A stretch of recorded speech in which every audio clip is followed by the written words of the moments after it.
नमोस्तु नमोस्तु नमोस्तु। आचार्य श्री, एक महीने से आत्मा के बारे में आपने 3 भेद बताते हुए प्रवचन दे रहे हैं। हम उन आपके द्वारा व्याख्यान दिए गए पर अमल भी करने का प्रयास करते हैं, पर मेरा एक जिज्ञासा है कि हम बाहर जाने के बाद में जो बुरे कर्म अच्छे कर्म करते हैं वो मन की वजह से करते हैं, आत्मा की वजह से करते हैं, शरीर की वजह से करते हैं।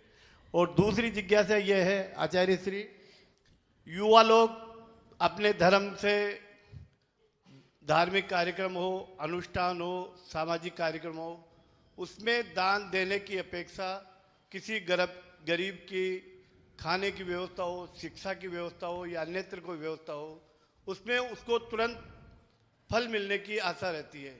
गरीब को अगर किसी प्रकार की सहायता मिलती है तो उसको ये कहता है कि बेटा तू खूब फले फूले। तो दोनों में से पुण्य किसमें ज़्यादा मिलता है? संगम जी जब भी सवाल लाते हैं टेढ़े मेढ़े सवाल लाते हैं, क्योंकि नाम ही है संगम, पवन और संगम, और दोनों का मेल जोल तो हो नहीं सकता, फिर भी पवन संगम कहाँ जा रहा है उनको। तो इनका पहला सवाल क्या था?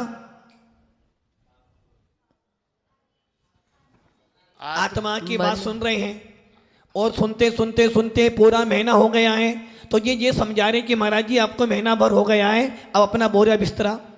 नहीं आचार्य जी, अरे भाई संगम जी आपकी बात हम भी समझ रहे हैं भाई। देखो सीधे सीधे तो कान पकड़ नहीं सकते हैं। महाराज जी 9 तारीख हो गई है, 8 तारीख को आए थे, पूरा महीना भर हो गया है, अब आपको भी जाना है तो आत्मा की बात पूरी करनी पड़ेगी ना अब तो भैया।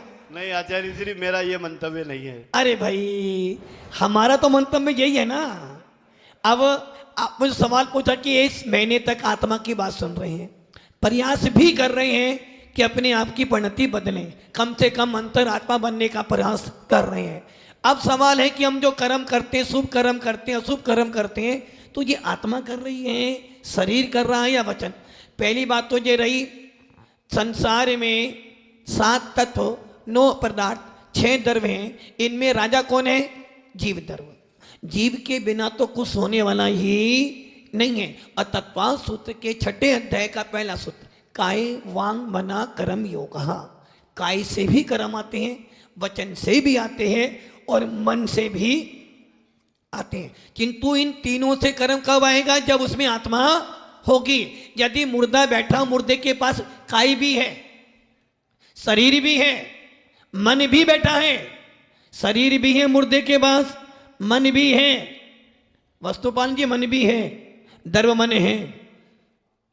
मैंने मन बोला, मन, काय भी है, शरीर पड़ा हुआ है, मन भी है, मात्र वचन नहीं है।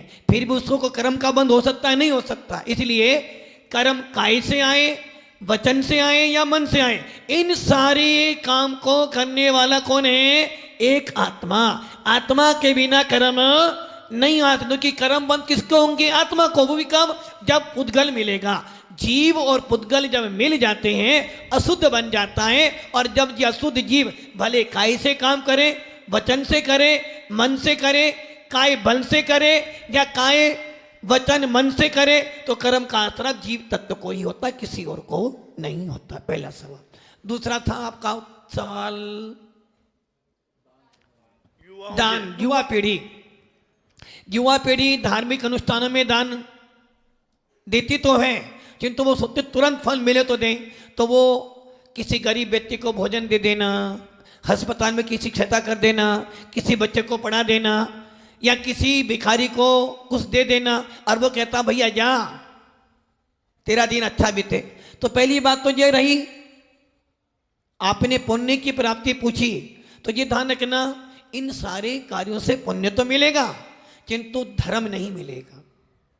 क्योंकि दान का मतलब होता है दान दे मन हर्षाए।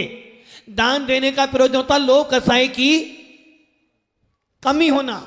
और यदि आपने दान देने के पीछे आसक्ति रखी, कुछ मिल जाए, तो लोक कसाई आपकी बढ़ रही है। और यदि वास्तविक पुण्य चाहेगा, यदि तू दान देते समय ये सोचना है कि मेरे कर्मों की निजरा हो, तो वो निजरा तो मात्र सत्पात्रों को जिन शासन में दान देने पर ही होगी।